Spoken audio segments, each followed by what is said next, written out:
thank you for joining, friends. Oh yeah, let's sort out this case. What's the age of the kid? 19. What? What 19-year-old is swallowing pens? Okay, the recording started now. So, welcome. Thanks for joining. We will be doing some integrated cases. So I think we made a big effort to basically put everything, mod A, mod B, mod C into it, so we can start joining your knowledge together, because that's what medicine really is. I've tried to keep this as interactive as possible, and I've put a few OSCE style things in. So as much involvement as possible would be really appreciated. So we'll go through Menti. So if you will pop yourselves on there, and I've put the link in the chat as well.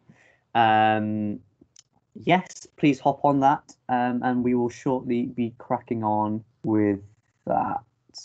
Okay. I think I have to press present, do I? Okay. Awesome. So hopefully you can all join that. Let's go through the case. So we've just got a normal day in ED. A CK, a 4-year-old boy, is brought in by his mum. He's had a fever for a few days. That's why mum's brought him in. But one of the things that you notice is that he's been looking quite pale. So you decide to run a VBG on him, and this is what you find. I hope it's big enough on your screens for you to see. Can anyone tell you what's jumping at them in terms of alarm bells? What are you most worried about looking at that? Just type in the chat rather than on Menti.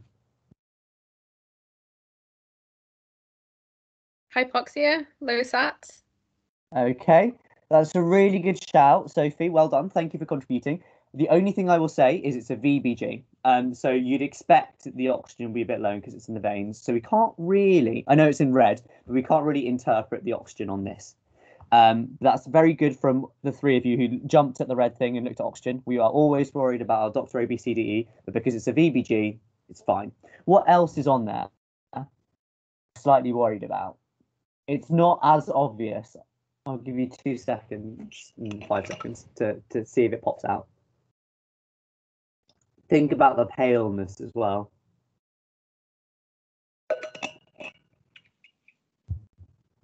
Okay. HB, well done for all of those.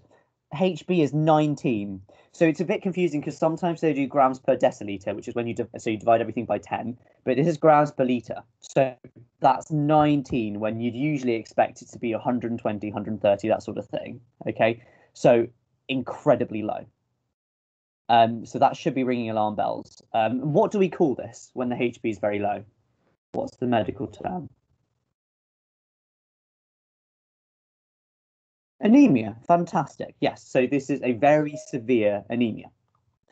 So let's think about how we would, hang on. So we've got a very anemic child. We're obviously thinking about a Dr. ABCDE approach. But what sort of signs might you be looking out for that you're just sort of, that you'd call the crash team to come immediately?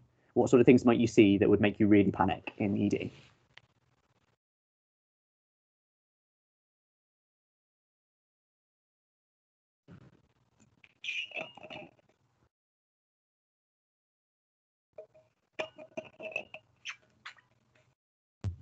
Broadly speaking, if someone's got a really low hemoglobin, they're probably not going to be delivering that much oxygen to their organs.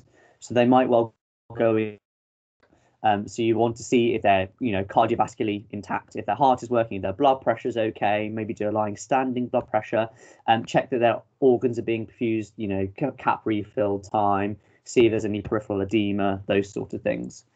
Okay, like we said, well done. Low hemoglobin translates, and we categorize it, I'm sure you're familiar with this, as microcytic, normocytic, and macrocytic. Can anyone throw me examples of anemia, and then maybe for bonus points throw in which of those categories it falls into? There's lots, so I can take in as many as you can throw at me. Iron deficiency. Oh wait, Charmaine just said it. Never mind. Yeah, no worries. Good. I'll go for another one. Thalassemia would also be microcytic. Very good. Thalassemia being microcytic. Good. Any others? Right.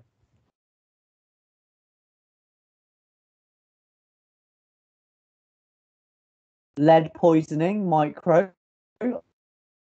didn't know that. Good job. I'm sure you're right. I'll check that in later for my own interest, but we'll go with that.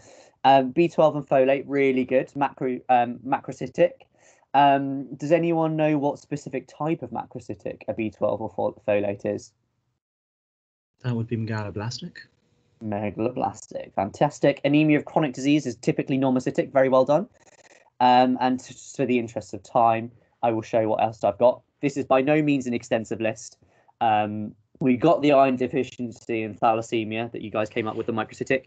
Be wary that sometimes anemia of chronic disease can present as microcytic as well. Usually it's normocytic, which is why I've only put it in italics there under microcytic. G6PD has the same. We'll talk about sideroblastic later. For the normocytic ones, always think about hemorrhage. You know, they could have had severe blood loss, which is why their blood cells are low, but there's no change in size. Hemolytic anemias are always something to think about as well. There's this aplastic anemia linked to parvovirus B19. Does anyone know in what particular patient cohort we're worried about with parvovirus B19 causing aplastic anemias? Some long words, sorry. Sickle cell disease, fantastic, all of you. Pregnancy. Pregnancy, okay, you're very excellent to point out that we're worried about parvovirus B19 infections in pregnant women because it can cause something called hydrops fetalis, which is like edema in fetus and often leads to miscarriages or stillbirths. In terms of aplastic anemia, specifically, which is when your bone marrow cells stop producing any of those cells like red blood cells, platelets, and white blood cells. That's more in sickle cell patients, but it's transient. So as long as you provide supportive therapy, sickle cell patients' bone marrow will kick in eventually once the virus is clear. So you don't need to worry about, major things. Macrocytic, well done, Somar. Yes, folate B12 is macrocytic, but specifically megaloblastic, and we'll talk about that later. Liver disease can also give you a macrocytic anemia. Hypothyroidism can, and bone marrow disorders, some leukemias, that sort of thing can give you that as well. Sideroblastic anemia is a weird one, and it's a bit of a footnote. I don't think I've seen it tested in exams because it's a bit rogue. Sideroblastic anemia can either be congenital, i.e. you have it from birth because of a gene deficiency, or it can be acquired chronic alcohol use or through some specific drugs. If it's congenital, it's typically normocytic, but it can be microcytic. If it's acquired, again, it's typically normocytic, but it can be macrocytic, which is why I put them in all of the boxes. The thing that categorizes sideroblastic anemias is the presence of a siderocyte, which is just, I think, a red blood cell, but you see these little purple stains around the nucleus that sort of form a ring around the nucleus, which is just iron deposits, and we call that a siderocyte. Footnote, though, I wouldn't worry too much about that. So using this, now that we know lots of different things that could have been as low hemoglobin, think about what questions you might ask in a history. And what I'm going to do is I'm now going to go to Menti. So please put on all your questions. I want to hear everything. Treat this as an OSCE station, right? You guys have got 5 minutes to pick apart a differential diagnosis for CK. So pop your questions on there, and I will answer as CK's parent when I see the questions pop on. Just as a reminder, here is the Menti link. Please join. Okay, great. I'm seeing some questions. So what I'm going to do is I'm going to stop presenting for a second, and I will share my screen so you can see the questions pop up. Desktop. Okay, hopefully you can see my slides. Oh, my slides. Okay, so how long has he been this pale for? Excellent question. Mum says that he's actually in a week ago, but they've only just noticed it also for the last 4 days. When did he start feeling unwell? That sort of time frame as well, 4 days. Are there family history of hematological disorders? Excellent question. No, not that mum's aware of. Diet, also really good question. And I will go into that later. Oh, another diet question, very good. Fatigue. So yeah, he's been feeling a little bit tired. He's not been playing around with his cousins as much. He's been quite sleepy, and he's been having these awfully loud, weird cries. No, not that mum's noticed. And he's, apart from being pale, they've not noticed any blue. No cyanosis. Good. Well done to clarify around the tongue or fingertips. Lips is also a really good one to ask about. Noticed any bleeding in his stools? Good question. No, stools have been fine. And no recent illnesses that mum's aware of, but she's just aware of this fever, really, that's happened in the last 4 days. Systemic symptoms. These are really good questions, guys. Well done. Well done. Rashes, night sweats, or weight loss? Excellent. So no rashes, no night sweats or weight loss. Well, I mean, actually, weight loss a little bit. So kids, you expect to see them gaining weight, and he doesn't seem to be gaining weight as much as you'd expect. In terms of his diet, this is really where it gets interesting. He's an incredibly fussy eater. Mum's been trying really, really hard, but not been getting much into him. You know, he will only pick at rice and a bit of milk. Mum tries to give him balanced diet. You know, curries, fish, vegetables, fruits. He refuses it all. He just eats plain food and occasionally a packet of salted crisps. Okay. Mum also notices that his eating's probably gotten a little bit worse in the last 3 months, and she attributes that to this sort of like his gums are a little bit like painful, a bit tender, and we'll go into that later. Any diarrhea after certain foods? Good question. You're nailing onto a specific diagnosis there, which is really good. No diarrhea after certain foods, but excellent question. No, and I think also you're also thinking about a particular angle, which I'm very impressed by. Those are all excellent questions. Things that I would add, bearing in mind that we said this was an OSCE station, always ice, ice, ice, ice, because particularly you'll always have the actor there as your friend. If there's a particular section that you're missing, the actor will try and guide you towards that. If you say, you know, is there anything that you're concerned by? That's always a really good question to throw in. Family history you did. Past medical history is an important one. Yeah, there we go. The ICE questions are coming in now. Good. Yeah, past medical history is a good one to ask. He actually doesn't have any. Well done for getting the family history. Social history is really important as well. No associated tooth pain. Teeth are growing fine, but they don't look that well maintained. Excellent work, guys. That would be, you know, a 20 out of 20 OSCE station if you added in the ice and then washed your hands and all of that jazz. Good. Let's move on. Let me go back to my slides. So, I might have to load it all again. So while we're waiting for the slides to re-upload, actually, no, hang on. How do I go back? Sorry, technical difficulties. I'm terrible at these.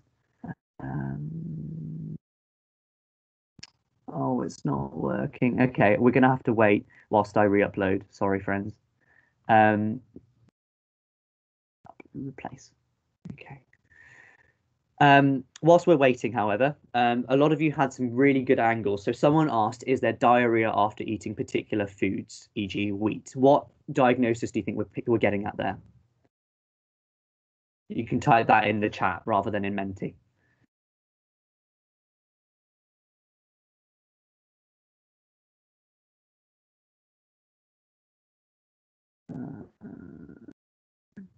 Celiac disease, excellent, yeah, and we'll go into this later, but it can cause iron deficiency anemia, so it's a really good question to ask.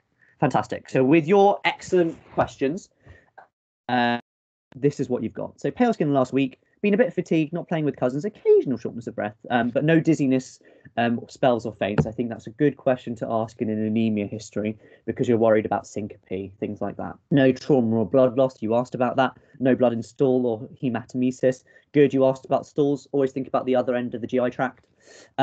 Well done for asking about diet. This is what you got out. Excellent question. And then we'll talk about the gums later. Actually, here are the gums. Can anyone comment on the gums? What do they look like? What do you think?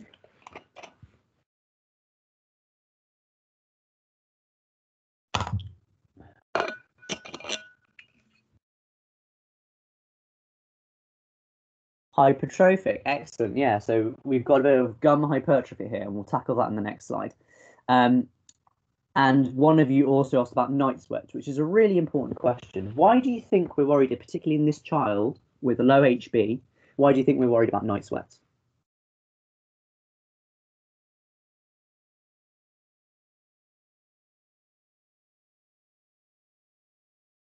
More particularly leukemias, yeah. So ALL is a very common, very good, Jessica, hematological malignancy. So ALL, acute lymphoblastic leukemia, is very common in kids, you know, 4 to 8 years old. and would give you bone marrow failure, so low HB and low platelets and white cell counts. But we haven't tested that yet, so it could be. We don't know. So another good question, a red flag thing would be any abnormal bruising, a good one to fit in your history. But yes, some weight loss because he's just not eating. No night sweats, however. So you looked at his mouth, you saw this gum hypertrophy, and also you looked around and we discussed that. You looked around and you also saw this. Can anyone tell me what we've got there?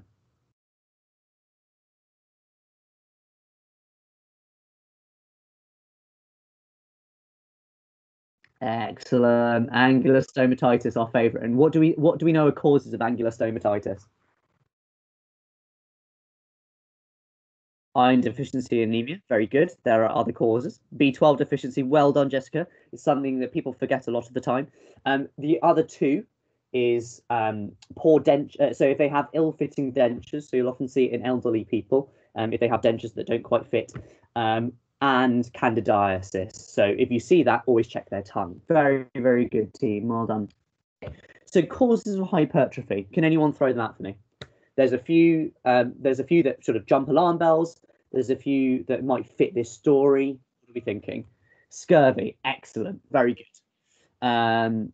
Scurvy, good. Drugs, excellent. Can anyone name some drugs? There are other causes as well. I've got 4. Phenytoin, prob's not relevant. Good. It's very, very good that you've raised it, though. It doesn't matter about this case. Cyclosporin, phenytoin, and there's another big one. Thinking about some who's a bit hypertense, maybe they're Afro-Caribbean and they're a bit hypertensive. That might have just led you up the wrong tree. If so, apologies. But I was thinking amlodipine, the calcium channel blocker. Nifedipine, very good. Yeah. So I always get this mixed up. One of them is more associated with gum hypertrophy. One of them is more associated with bilateral peripheral edema. I think it's amlodipine with the gums, and nifedipine with the leg edema. I will double check that and type it in the chat after we've talked. But yes, very good. And point number 4 is one that people don't actually think about too much because it's not exciting medicine, but it's just poor dental hygiene. So chronic plaque exposure, if they're not brushing their teeth well, can cause gum hypertrophy and is actually the most common cause. So not often used in SBA world, but real world, don't just jump to scurvy because it's actually usually very uncommon. What do you think is the cause in our patient? Or which ones might you eliminate? I know Maddie was very good at saying, he's probably not on phenytoin right now because he's not got seizures. So probably not drugs because he's also not on any immunosuppressants, nor does he have high blood pressure as a 4-year-old. What are we thinking? Particularly with the story. Yeah, vitamin C deficiency. He's not eating any fruit. He's not eating any food. So that's what I was thinking. And does anyone know how we test in the laboratory for vitamin C deficiency?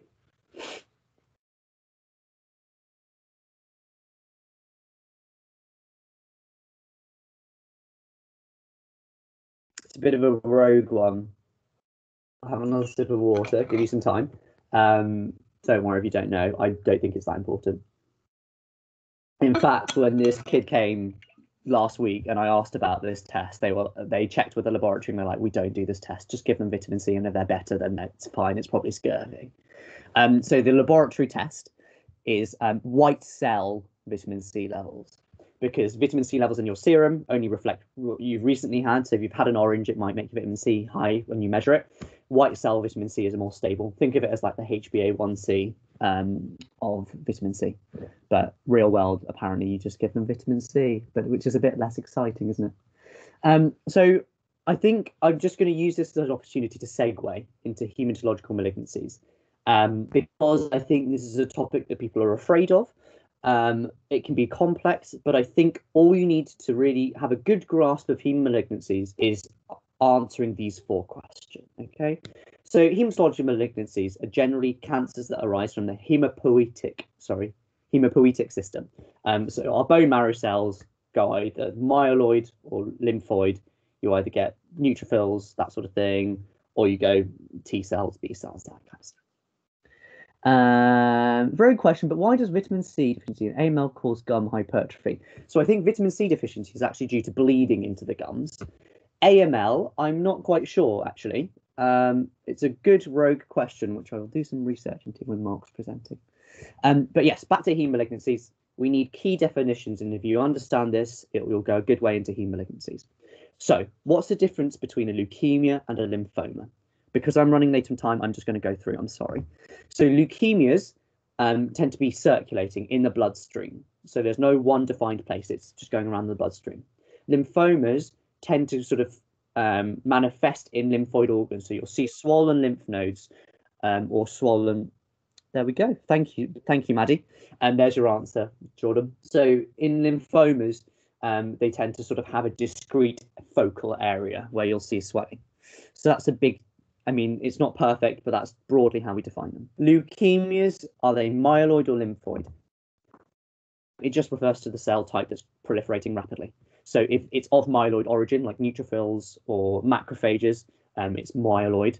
If it's B cells or T cells that are growing massively, it's lymphoid. Simple as that. I'm aware my internet's a bit poor, so let me know if I'm cutting out. This is the big definition, acute versus chronic. And it sounds a bit weird because usually we think of chronic things as worse, but generally in the world of heme malignancies, chronic are better. So it refers to how well differentiated cells are. So in chronic leukemias, the differentiation is complete. So you have normal working functioning cells. So you'll have loads of neutrophils, loads of macrophages. In acute leukemias, there's something wrong with the differentiation of these cells. So they don't complete their differentiation, and you have this precursor, you have these blast cells. And the reason why acute leukemias tend to be more severe is because these immature cells don't get released into the bloodstream. When that happens, they clog up your bone marrow, which means that your bone marrow stops functioning and you get bone marrow failure. With bone marrow failure, you have your classic anemia because you're not producing red blood cells. You have your classic bleeding because you're not producing platelets, and you have your repeated infections because you're not producing platelets. With chronic, because they're not clogging up the bone marrow, you tend to get different symptoms. It's things just from high over, so you get gout, you might get splenomegaly because more cells are being removed from the system. And so it's really important that you understand the difference between acute and chronic leukemias, because generally those are the things that define how they present. An acute myeloid leukemia will present quite similarly to an acute lymphoid leukemia. It doesn't matter the cell type, it's more about whether it's acute or chronic. Finally, when we differentiate lymphomas, Hodgkin's or non-Hodgkin's, it's all about this weird and wonderful cell. Reed-Sternberg cells. It's this little thing here. You'll see these two nuclei. They often call them owl eye cells because the two nuclei look like owl's eyes. SBAs love to catch you out with this by describing the cell rather than just saying Reed-Sternberg. So know what they look like. Know how you describe it in words. Okay. Which do you think is more common of the lymphomas, Hodgkin's lymphoma or non-Hodgkin's lymphoma? You can use your common sense. Non-Hodgkin's. Excellent, Jordan. Because, you know, you have to have a specific type of lymphoma to have these cells, and every other lymphoma that doesn't have these cells will be classed as non-Hodgkin's. Good. I've just put as a note on these slides, I think people worry a lot about learning chemotherapies because it does get mentioned sometimes, but it's really not important, okay? It's not important to you doing an F1 job. It's only really when you become a registrar or whatever. The only thing I would say maybe in the back of your head, if you have time and you want to be bothered, is maybe so learning R-CHOP is used for typically non-Hodgkin's aggressive lymphomas, and then ABVD for Hodgkin's lymphomas, maybe those. Worth knowing that R-CHOP, although it sounds nice, it's an annoying one to learn because some of those letters are referring to the brand names rather than the drug. The ABVD is straightforward. Okay, so we have this sort of hematological malignancies can either be leukemias, lymphomas, or myeloma, which we'll touch on another day. Leukemias can be split according to whether they produce premature cells or to acute or chronic. Each of these are differentiated into whether they're myeloid or lymphoid. Lymphomas are differentiated depending on the Reed-Sternberg cells. of the non-Hodgkin's ones, things that they pay particular attention to are Burkitt's lymphoma and follicular lymphoma, so maybe ones to learn. And that's it, really. Helpful, perhaps, chromosome translocations. It also, if you learn them and learn what the proteins they code for, it actually helps things make sense in your head. So I'd really recommend doing that. Okay, that was my segue. Sorry, it was longer than expected. Let's go to this boy's chest x-ray. So we've taken his bloods. We do a chest x-ray. And this is what we see. And before you say, oh my God, I want you to try and present this to me like it was an OSCE station. Okay, so do we have any volunteers? You can put your hand up, I think. Can you put your hand up? Type in the chat if you want to have a go. You know, we're a very nice, relaxed room.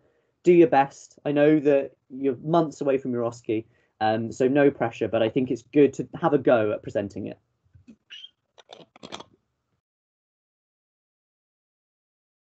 If there are no takers, we can split it off if that makes it less threatening into maybe commenting on the quality of the radiograph and then commenting on the radiograph itself. Any takers? Oh, fab, we've got a hand. Fantastic, Maddie. Well, you unmute yourself. Tell me, do you want to do the whole thing or do you want to do a part of it? I don't mind. Happy to try whatever. Okay, I will let you get started, and if someone else, let them take over with the radiograph. But why don't you get started? Do you want any prompts, or are you just going to go straight into it cold? Should I do like the beginning bit as well? Like the. Okay. Why don't you go? So here is a chest X-ray from CK, date of birth 1st of the 2nd, 2017. The chest X-ray was taken, I don't know when, but at 6:42 on today, maybe. Let's say today. Yes, and he presented with fever and pallor. So I go through like the little acronyms. So it's like rotation. I don't think it looks particularly rotated, but he maybe does look like he's like maybe sitting down, question mark. So then you have like inspiration, like I think you can see quite a lot of the lung field, so that's good. Penetration I think is good because you can see the vertebra, and then exposure also looks fine. So that's like the technical stuff. Yeah. Some of the technical stuff. So when you say exposure looks fine, what makes it look fine? What about the exposure is fine? Is it that you can see the vertebral bodies through it? So that's kind of what you do for it's a bit weird. I take exposure to be, can you see what you want to see? So can you see to the top of the lung fields? Can you see below the diaphragm?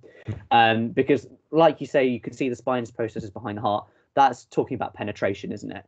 And exposure also refers to the same thing, but I think it's useful to say, you know, we can see everything we want to see. But excellent. Really, really well done for remembering to talk about. And I really liked that you added a clinical little one-sentence summary as well. Really good. Why don't you keep on go? Also worth noting that this is an AP, not a PAV. I could try.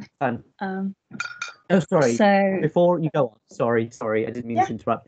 I would say that it is a little bit rotated actually, and you can see that if you look at the one on the right side looks a little bit shorter, so it looks slightly rotated. But other than that, I think you can say this is a fairly decent quality radiograph.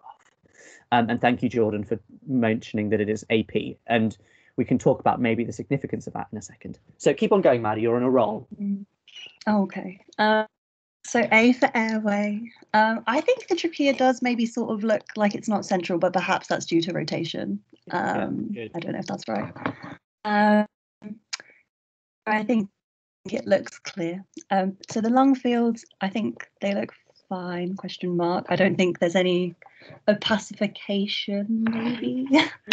I can see the cross-differential angle, I think, on both the sides. And then circulation, so it is anterior-posterior, so I don't think I can comment as well on the heart size, but the heart does look maybe big, enlarged, I would say. It does take up, but then is that because it's a child? I don't know. No, don't worry. Children's hearts should not be that big. Okay. Okay. Well fine. done for picking up on the cardiomegaly. But keep on going.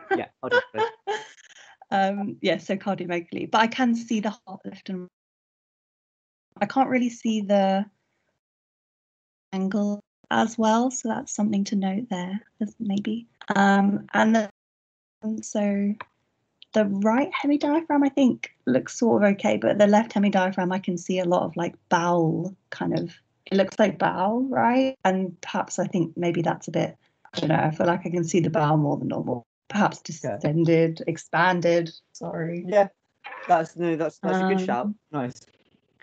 Yeah, and then E for everything else. I don't think he's got any fractures. So yeah, to summarize, the heart is very enlarged and the bowel looks distended. Excellent. Okay. I hope that's okay. That was more than okay. You did an excellent job, Maddie. Very, very well done. I'm going to try and use my new emoji to applaud you. Excellent. Just a few notes. I mean, this is literally like the cherry on top. Have confidence in yourself. You were excellent. Everything that you said completely correct. So when you're in an OSCE station, I know it's really hard to go in with absolutes, but try not to say, I think. You said to me, I think I saw this. I think I saw this. You can just say, I saw this. Sorry. Because, you know, if you saw it and it's not there, you still saw it. It's fine. Just go in with confidence. You're right. I know it's great that you're doing systematically, working through, I'll just put these up, working through it just like I put on there systematically. Try and take that bit out of what you say out loud. So it looks slicker. Yeah, you don't say A, B, C, D, E. You're just commenting on it. Yeah. And, you know, I'm sure that you've not been doing that much practice for OSCE, so I can understand why you've done that. But when you're sort of thinking about refining things, try and just go straight to describing the airway, the breathing, that sort of thing. Well done for saying that this is an AP film, so you can't with 100% certainty comment on the heart borders, but it's just so bloody huge that you can say with pretty strong confidence that this is cardiomegaly. And then I think that was all I was going to say. I think you did a really, really good job. Well done. You should be very proud of yourself. Good. So yes, ginormous cardiomegaly. Why do you think 4-year-old kid has cardiomegaly? Any takers in the chat? Oh, sorry, we'll go into that later. So, I will just go on for the interest of time. Oh, compensate for poor oxygen capacity. Yes, very, very good, Jordan. If you had to summarize it into 3 words, yeah, very good, Jessica. Heart failure. Yeah, and we'll talk about that in the next slide. But can anyone see what I've circled? I'm just circling this because you won't see this on an adult radiograph. And it's probably worth noting if for those on ortho or things like that. Why is there like a line between those bones? That wasn't very technical, I'm sorry. Growth plate, excellent. Yeah, so that's the growth plate of the humerus. Just wanted to point that out in case you've never seen one before. So what this is called is high output heart failure. So heart failure broadly as a definition is when the heart can't pump enough to meet the body's demands. Most of the time when we think about it in cardio, it's because the heart's not working well enough as a pump. But in high output heart failure, the heart's usually fine, and it's to compensate for something else. So there's no pathology in the heart, but there's increased demand. So there's a need for increased cardiac output. So in this case, as Jordan correctly said, because the blood's not got that many red blood cells, the heart needs to work harder to pump what's little left to keep on going, and that's why it's so big. Can anyone else think of examples of high output heart failure? There's quite a few that pop up randomly in your course.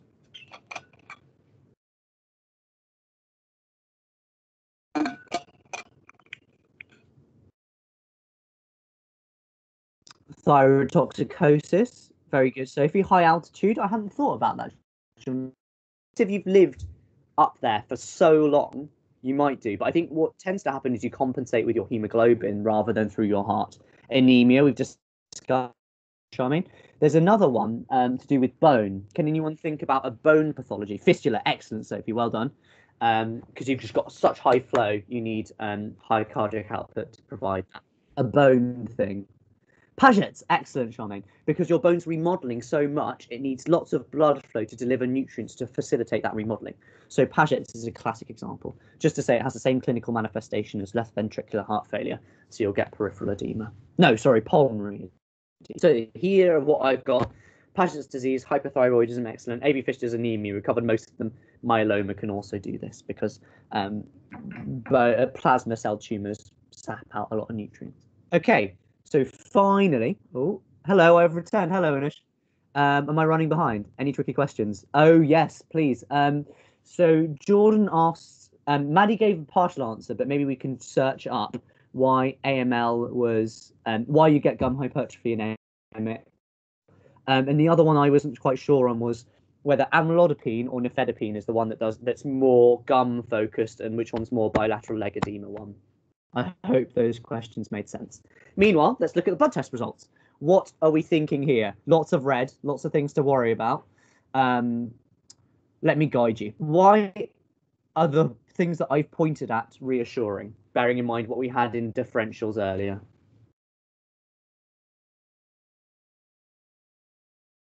I'm really sorry, I'm running over, Mark, aren't I?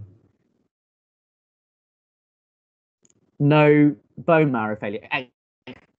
Worried about leukemias. The fact that we've still got platelets and normal white cell counts, fantastic. Probably not leukemia or bone marrow failure. Good. How would you interpret the two that I've put up? So sorry, the arrows are slightly out of place. I was pointing at the MCV and the RDW.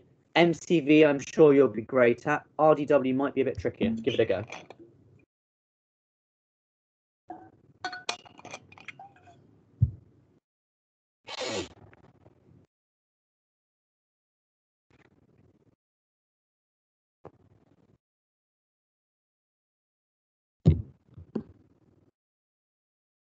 Brilliant. Yeah, I got it in the right order. Okay. In the interest of time, I will move on. So MCV is low, so we know it's microcytic, and good. Well done, Jordan. Yeah. So an RDW is the red cell distribution width. So it's what's the range in sizes of your red blood cells? So given that it's high, it means there's huge variation in red blood cell size, which Isha is hinting at. Very good. You might have microcytic and macrocytic type cells. Oh, Jordan's jumping ahead. Very good. Maybe a B12 and iron deficiency. Maybe it's combined. Given you heard the story about how little this kid really ate combined nutrition. And we did some blood films as well. So here, see if you can spot the cells that I've pointed out and tell me, yeah, what is the type of cell? What might that be suggesting? So what's the red arrow pointing at? Good. You guys are hot on your heme pencil cells. So poikilocytes are something slightly different. So poikilocytes. So we talk about anisocytosis and poikilocytosis as a general feature of blood cells, I think, rather than a specific blood cell. So anisocytosis is when you have variation in size of your red blood cells. So lots of small ones, lots of big ones. Poikilocytosis is referring to lots of variation in shapes. So I would say this is a poikilocytic blood film because you've got pencil cells and you've got normal looking cells, but I wouldn't point at that cell and say it's a poikilocyte. Okay, but it's good to mention. Well done. This was spotted on his film. Yes, it was very interesting. Hypersegmented neutrophil, very good. So when we see a hypersegmented neutrophil, what are we thinking, particularly in the context of anemia? B12 or folate, good. So a megaloblastic anemia. So this was screaming, oh my God, we need to replace everything. Poor kid. But yes, very, very good. Well done. So with the initial blood test and film, you carry out some further on CK and find the following results. With these results, which of the following is the most likely to be the principal cause of CK's anemia? Let me move on to, oh God, Menti, why are you not working? Sorry, let me try and, there we go. Okay, SBA1. I don't know why it's lost option 4, but I'm sure you are very intelligent medical students that can figure out what I was referring to with option 1 and 4.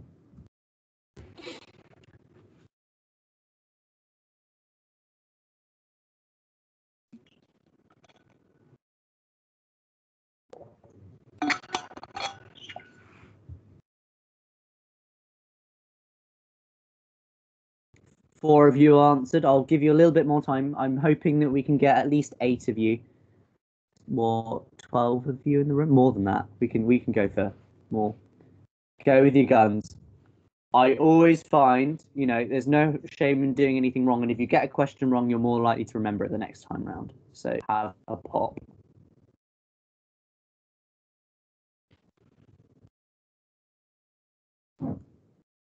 Okay, we've got 8 of you. I'll move on.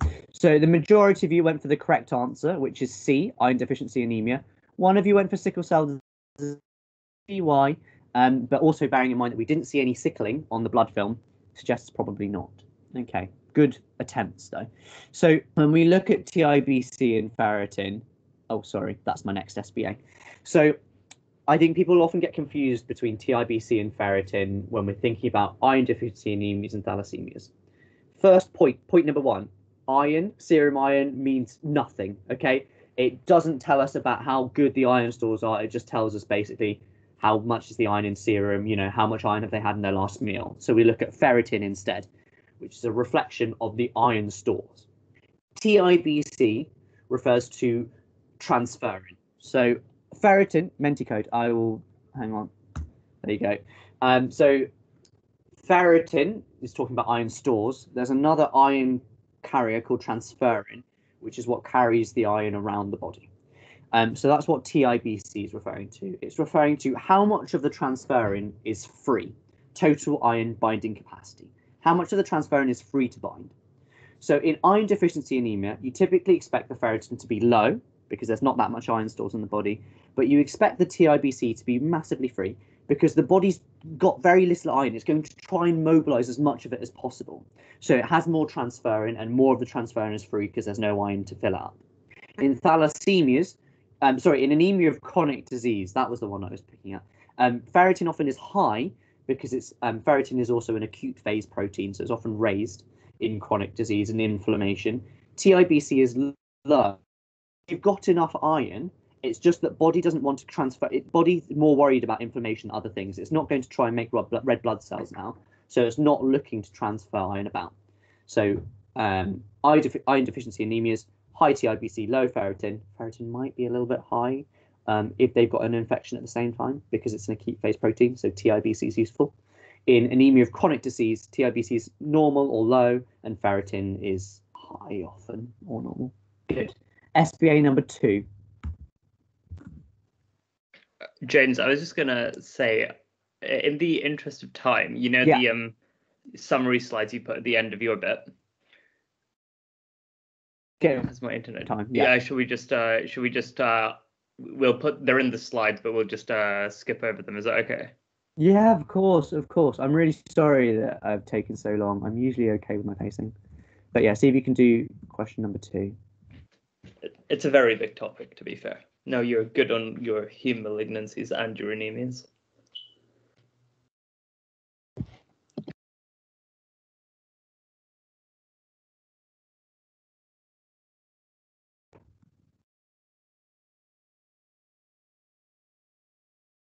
I can't see what your answers you're putting. But I know 5 of you responded. Okay, interest of time, moving on. I can't see your answers, but the correct answer is B, because we want to find out the core. Oh, if it's a 65-year-old man, we're worried about malignancy, really. So we want to do scopes on both ends, do the OGD and the colonoscopy, but celiac can also cause it. So you always do a celiac first because it's easier and quicker. Okay, that's a useful box. Learn it. It does come up. It's very useful. Iron deficiency anemia, we've basically discussed it. There are these 3 causes. You already know about those. We talked about the investigations. Treatment, oral iron first. If they can't tolerate it because of side effects or because they have problems with absorbing it, like they've got short gut syndrome or celiac, then you can give IV. IV has more side effects, which is why we're hesitant about giving it. But always, always, always investigate the underlying cause. Iron deficiency anemia is not a disease. It is a syndrome of something else. So you need to find out what's causing it. Okay, hence the further investigations. Interest of time, we'll move on. This isn't that big a point. What are side effects of iron tablets? They're not a very nice drug. Bilateral leg edema we talked about is to do with amlodipine. Blood film quiz, these are summary slides. Go with it in your own time. I think they're useful. Think both about what's pointed at and also at what the causes are. The only thing I will pay heedance to is 3 and 4 because they're often confused. 3 is a Howell Jolly body. 4 is a Heinz body. They both have a purple thing in the red blood cell. Heinz bodies, the purple things are on the peripheries. Howell Jolly bodies, the purple thing is usually in the middle. Okay, that's how you differentiate between them. Look at that in your own time. Look at this in your own time. Sorry I've taken so long. Just a plug for feedback. We really, really do listen. So things that I've tried to change. I've tried to do more OSCE focused teaching. I'm using Menti. Pacing didn't really work today, and I'm so sorry for that. And things that are on the pipeline that you can be excited for. We're going to do some ECG teaching. We'll cover some more of the farm, and we know you like the cases, so we'll do more of that. Please fill in the feedback, and I will hand over to Mark. I'm so sorry for running over. And enjoy. It's cool, don't worry, James. Thanks. Let me take control. Fine. Okay. So I am going to take you through a whistle-stop tour of diseases of the exocrine pancreas. I might skip the anatomy a bit. It's there. You can read it. I would advise just taking 5 minutes to read over it in your own time. So the main things I want to talk about are acute pancreatitis, chronic pancreatitis, some of the cancers, and then we have 2 vignettes we can go through very quickly. Acute pancreatitis is reversible inflammatory disorder that can vary in severity. It's characterized by autodigestion of inappropriately activated pancreatic enzymes, so predominantly trypsin. I'm surprised my animations didn't work here. I was doing this on my iPad the other day, so I don't. It's unfortunately it hasn't really worked out as I thought it would. Pathology, mostly microvascular leakage causing swelling of the pancreas. Lipases break down the fat. There's an acute inflammatory infiltration of the pancreas. Proteolytic enzymes such as trypsin digest the proteins of the parenchyma, and there's destruction of the vessels of the pancreas, causing hemorrhage. Okay, so when they ask you about the pathology, because UCL likes to ask about the pathology between acute and chronic pancreatitis, hemorrhagic and edematous is the 2 words you use to describe the acute pancreatitis and its pathology. So causes, you guys really like mnemonics, so this is one of the best mnemonics you can follow in med school. I get smashed. Does anyone know the causes based on this? Very quickly, what's I? I is a sellout answer. It's a sellout answer, but it's predominantly what we put down to. So yeah, idiopathic. G. God, you guys are quick today. Good. Gallstones. E.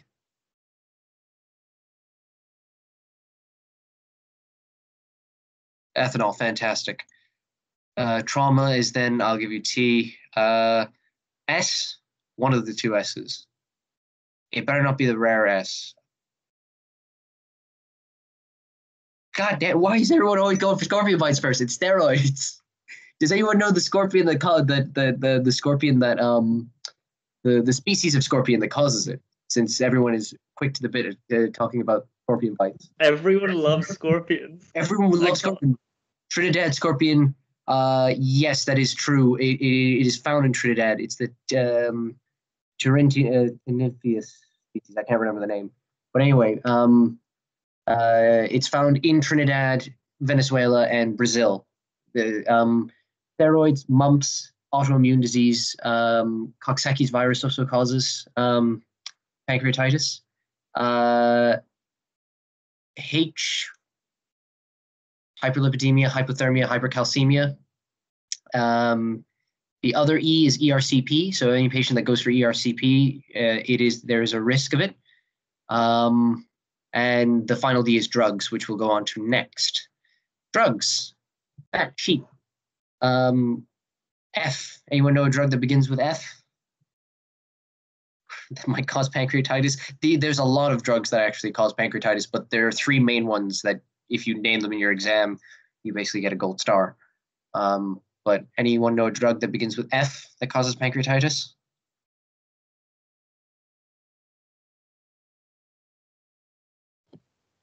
Yep, furosemide.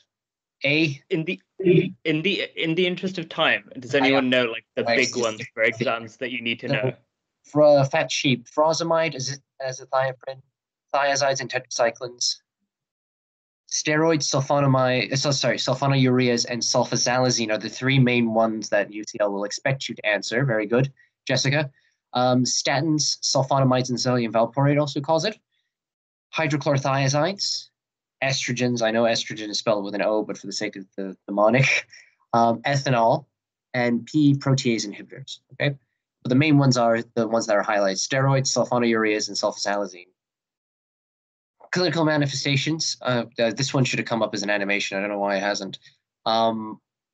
Symptoms usually describe sudden onset epigastric or central pain, gradually increases in severity, radiates to the back, relieved by leaning forward, and they vomit this very thin, watery vomit that's quite and they retch quite a bit. Signs: they're in shock because of. Does anyone know why they're hypovolemic or they're in shock?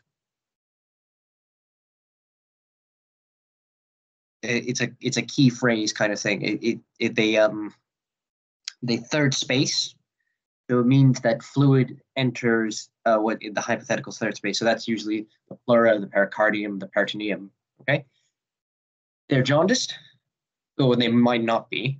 They'll get Cullen's and Gray-Turner sign, so signs of retroperitoneal hemorrhage, and that's a bad sign because hemorrhagic pancreatitis has the highest mortality.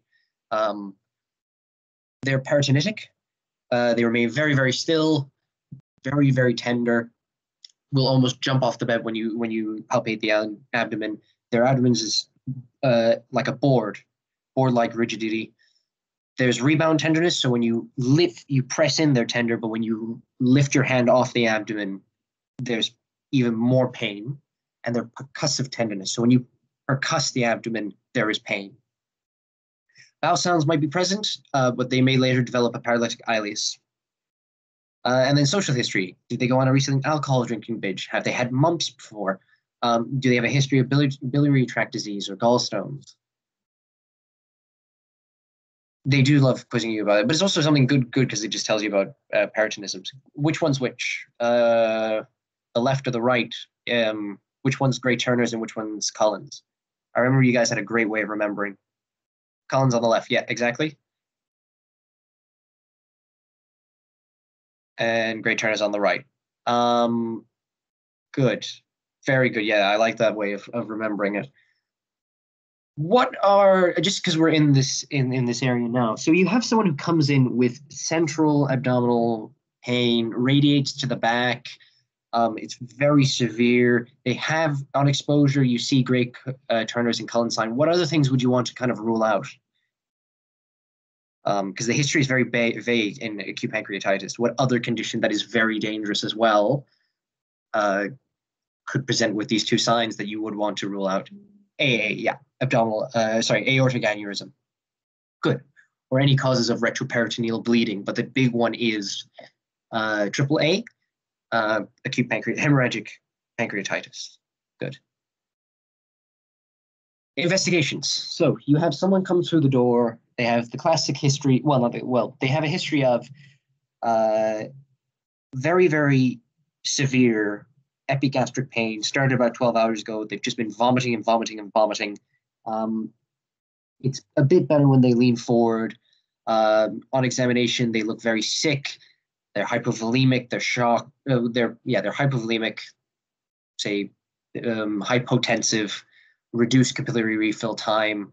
Very tender abdomen. What investigations would you do? I'm not really giving a great full history or vignette here. But since we're on the topic of acute pancreatitis, CTCAP. Okay, how about we started the bedside first, and then A, B, C, D, E is where you'll get your assessment. So A, their A, airways fine, patent. B, saturations are good. They're tachypnic, but that's probably due to the pain. C, they're hypotensive. Good. Okay, bloods. What can you do before bloods even? So I usually split them into bedside, bloods, and imaging. So yes, you can do lipase, you can do CRP, you can do amylase. I'll come on to a point about amylase and CRP, amylase and lipase in a second.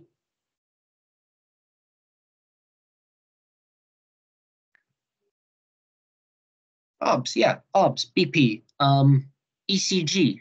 because an atypical MI could present with epigastric pain. What else? BM. Yeah, you could do urine dip. I don't think it really calls for doing a urine dip, but you could. Unexplained abdominal pain could be diabetic ketoacidosis. Good. Yeah, ECG. Why do I want to do a BM? It'll come up later on, but why am I looking at this guy's glucose if I think he has acute pancreatitis?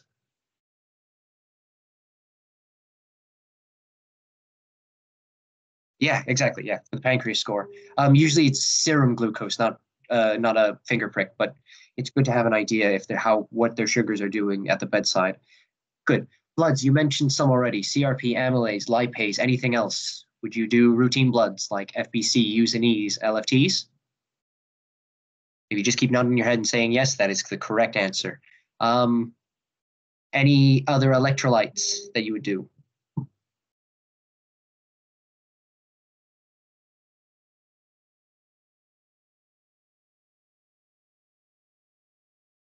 Fantastic, Jessica. Yes, you would do cross-match if you're very, very worried at the time to have something ready, and then a group and save for later on down the line. Very good. You can also do a coagulation screen. Yeah, clotting and coagulation. Electrolyte. What electrolyte would we look at as part of the pancreas score?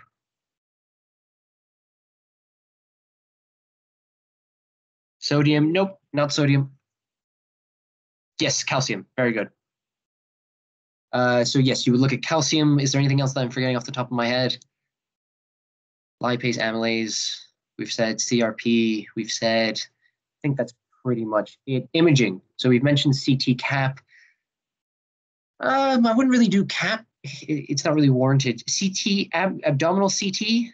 Yeah, because you can use it to stage severity and sequelae. Plus, it also, if you're in your differential, you have a AAA if they've got hemorrhagic disease or signs of retroperitoneal bleeding. Then yeah, as an abdominal CT will tell you if there's a AAA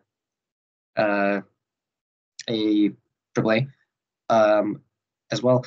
Ultrasound for gallstones. Yeah, you can do an ultrasound scan. It's easy. It's bedside. Not every hospital has it readily available, but it is a good bedside test to do. Any other imaging? You can do an erect chest X-ray if you're worried that this guy's got a perforation as well. That'll tell you if he's got a perforation. It'll also give you signs of if there's might tell you if there's signs of ARDS if as an early complication of acute pancreatitis. So good. You've pretty much hit all those on the head. ABG is important to do as well, because you want to see what not only their lactate is doing if they're shocked, but also it's good to take a look at their PaO2 as well. Lipase. So amylase is poorly specific. In renal failure, it can be raised, mesenteric ischemia, and perforations. Lipase is more sensitive and specific. It rises a lot earlier in acute pancreatitis, but it's more expensive to do. So most labs will really only do amylase. And then imaging, good. We mentioned erect chest X-rays, CTs, and ultrasound scans. Management. If your patient is really shocked, you want to aggressively fluid resuscitate, because that's what will probably make the difference in it. You can keep them mill by mouth. Consider NG feeding, because any food that goes into them might stimulate pancreatic activity, which will release more pancreatic enzymes, which will make the autodigestion even worse. Analgesia is important because these patients are in severe amounts of pain, and the Royal College of Surgeons says that appropriate analgesia does not cover up examination findings. So that is an important one to remember. High levels of observation. These patients are really, really sick. Have a low threshold for calling ITU for assessment. ERCP and gallstone removal if gallstones is the etiology, but make sure the patient is stable first. And as you go on, repeat imaging to monitor the progress of the damage to the pancreas as well. Good. Severity. So, who mentioned the pancreas score? Davina. There's a name for the pancreas score. Does anyone know the name?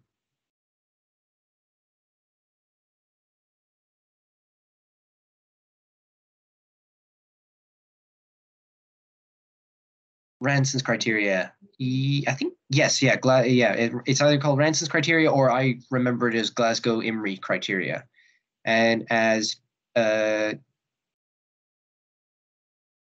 I'm not sure if it's still a thing. It is in what I was using. I mean, nice doesn't really their flowchart didn't really have much when I was preparing for this. So I was going off of the Oxford Handbook, which says nil by mouth.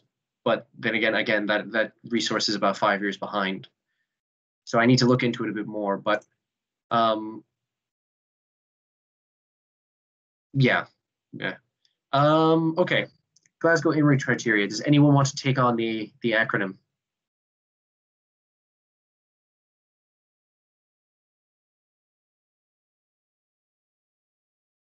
So we already know it spells out pancreas. What does P give? PaO2 less than?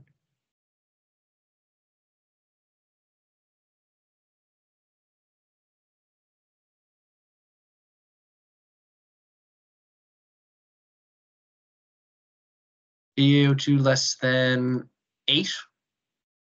What does A stand for?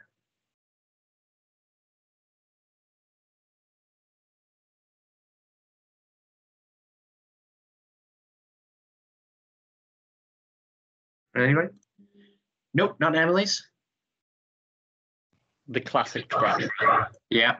Age. Very good. Very good. How old though? There's no point telling me what it stands for without telling me the cutoff for it, because you need to be able to assess the severity.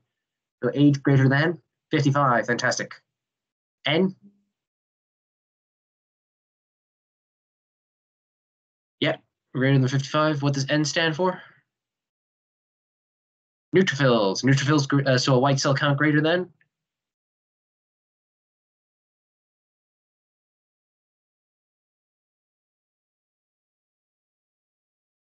White cell count greater than 15.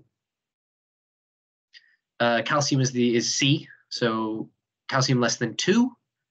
CR, what does R stand for?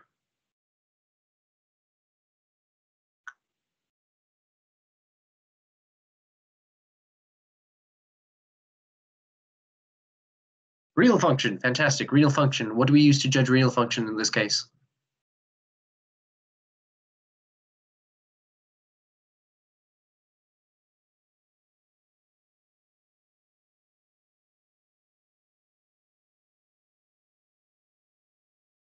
Nope, not creatinine, the other one. So you look at creatinine and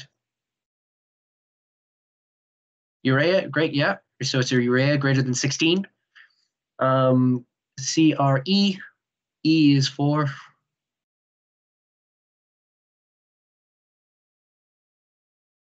enzymes, very good. Which enzymes? If you can name one, I'll be very, very impressed. Oh, there's 2. One's a liver enzyme and the other one is found in every other cell in the body. AST, fantastic, and LDH, fantastic. Very good. So LDH greater than 600, AST greater than 200. A, the other A.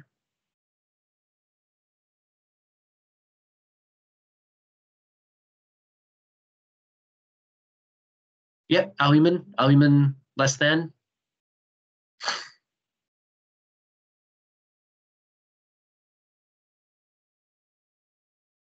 I think this has to be the best mnemonic because it spells out the thing that you're worried about, the pancreas.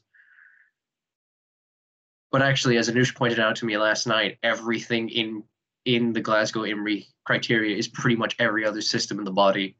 So respiratory, hematological, calcium for everything else, renal function for kidneys, enzymes, again, hematological, albumin for liver. So albumin, if it falls below 32, then we're worried. And what does S stand for?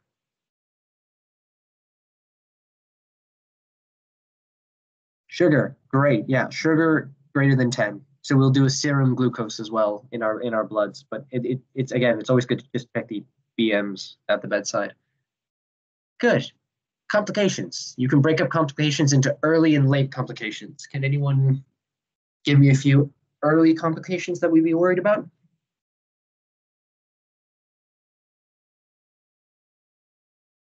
ARDS, fantastic. Acute respiratory distress syndrome. I will ask you at the end to give me the criteria for diagnosing ARDS, Jessica. And you should remind me about that at the end, because that's another fun criteria to, that's easy to remember for exams. Anything else? ARDS? If they've got Cullen's and Gray-Turner sign, what are we worried about? Hemorrhage, very good. Bleeding. Anything else? What can the Glasgow IMRI score tell us? If we look at S, if their sugars are high, what do we call high blood sugars?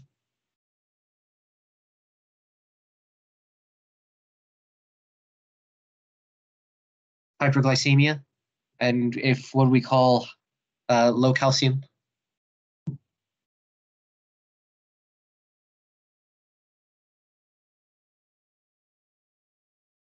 Very good, hypocalcemia. So those are your early. Some are your early ones. We also get shock. You can get DIC. You can get sepsis and renal failure.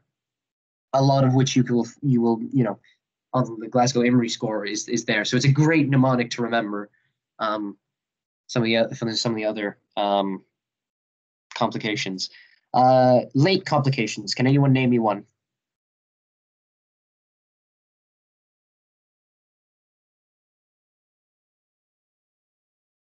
Yeah, pseudocysts. DM. So usually they don't become diabetic immediately. They tend to recover. If they recover from pancreatitis, they will tend to recover a good chunk of pancreatic function, though you would monitor them down the line. And especially if they're getting recurrent bouts of acute pancreatitis, they may develop chronic pancreatitis, of which pancreatic insufficiency and diabetes is sequelae of. Pancreatic cancer, I'm not sure actually if acute pancreatitis increases your risk for pancreatic cancer. Anush, do you know? James?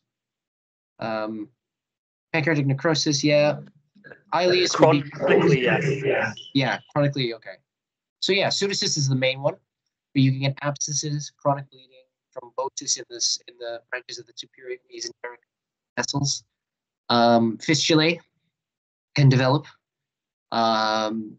They tend to self-resolve, or they might require surgical intervention, and then recurrent edematous pancreatitis is another complication.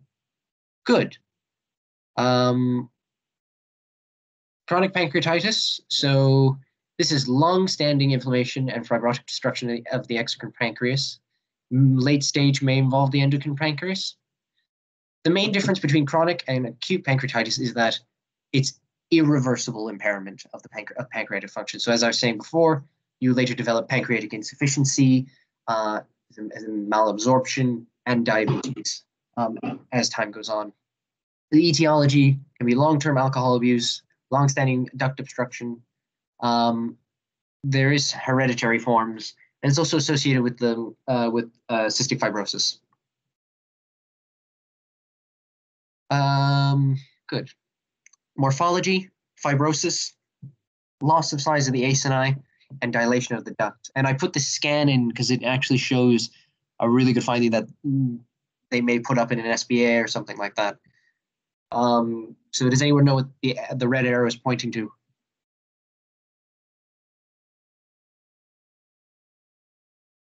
I mean, obviously it has to be the pancreas because we're talking about pancreatitis. But yeah, very good, Jessica. Very good, guys. Well done. Calcification of the pancreas. So that's the main pathological finding.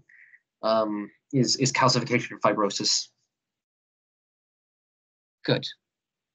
Diagnosis, you need to have a high index of suspicion. It's not something that they'll probably throw in an SBA itself for you to kind of like pick up, oh, this is chronic pancreatitis. It'll be more specific. But have a high index of suspicion. Repeated bouts of jaundice, indigestion, abdominal back pain. If they have a history of recurrent acute pancreatitis, history of alcohol abuse, then maybe start to think about this as in your differential. They may have a moderate elevation of amylase because most of the gland is already destroyed, so they might not be releasing any as it's already mostly gone. CT is a good visualization of an atrophied pancreas, as it's seen on the previous slide, and like we were talking about earlier, exocrine insufficiency, so they may have steatorrhea, chronic malabsorption. They may have sequelae of malabsorption, so deficiency anemias, you name it.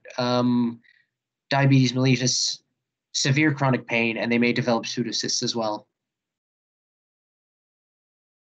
Good. Pancreatic neoplasms. I mean, we've got a little bit of time, so does anyone know, you probably don't, but do you know any subclassifications of pancreatic neoplasms? I'm not expecting anyone to know.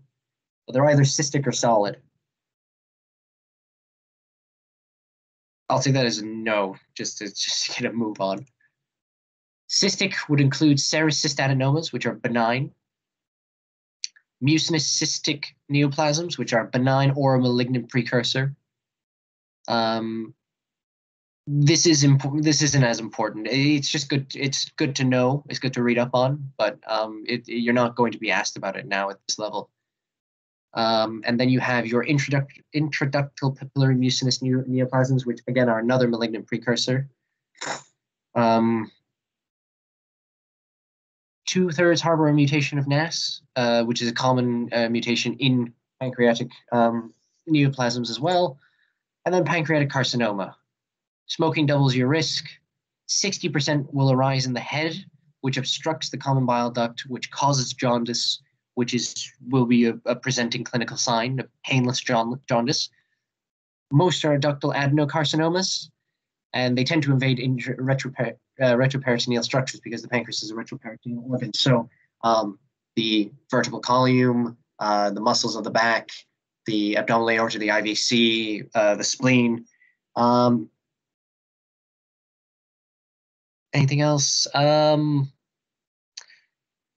In the case of the 40% of pancreatic carcinomas that don't occur in the head of the pancreas, the others to the neck, the body, the tail, those are a lot more dangerous and a lot more insidious because they'll have loads of time to grow before they start to have signs. And those are the ones that are picked up really late. Good. So a vignette. A 72-year-old gentleman visits you in clinic for a routine review of his heart medication. You notice he looks like this. He reports no abdominal pain. However, he noticed that recently his stools are paler than before, and his urine is very dark. On examination, you find a palpable mass in the right upper quadrant, and he's non-tender. Whose clinical sign is this? Or whose law is this? Painless jaundice painless jaundice is a sign of what? Is what I'm asking.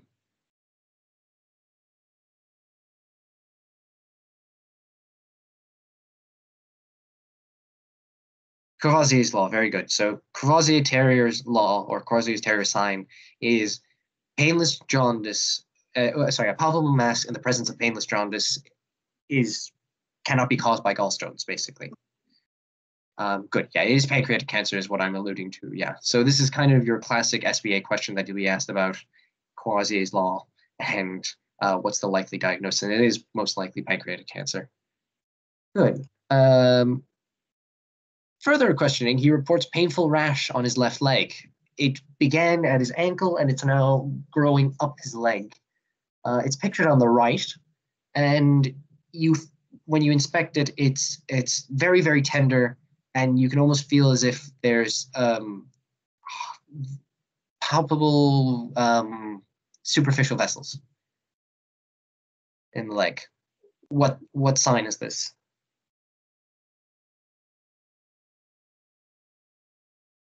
Migratory thrombophlebitis. Good. And who described migratory thrombophlebitis? And this is just because I'm a buff on medical history. Whose sign is it? Is it named after? Dressau's sign. Very good. Fantastic. You guys are really good. Good. Good. And these are just some congenital abnormalities. You don't need to know them. They're just nice little bits of, because pancreatic pathology is very simple. It's either pancreatitis or cancer. There's you know, it's like 2 pages in a pathology book. So these are some fun ones. Annular pancreas sounds really cool. It's just a ring of pancreatic tissue around the duodenum, or pancreatic divisum, which is basically, instead of draining through the major papilla, it drains through the minor papilla. So these are just fun little facts that you could yell out in a pub quiz if they ever come up. And that's it. It's very short. Sorry again about the time constraints, but feedback is important. Again, apologies for the rush, but and we do listen to your suggestions. So please let us know if there's anything that you wanted to cover. We're happy to do so. I know there's quite a few people who want to do some rheumatology and some more Mod B stuff. So we're more than happy to cover that as well. Any questions?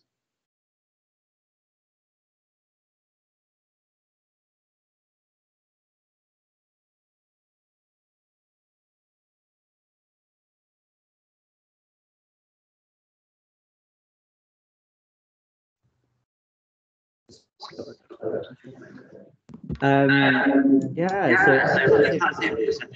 If you have any questions about content in this presentation, or whether you about how things, you know, want to do, be free to hit and then the feedback be helpful, and hopefully see you again soon.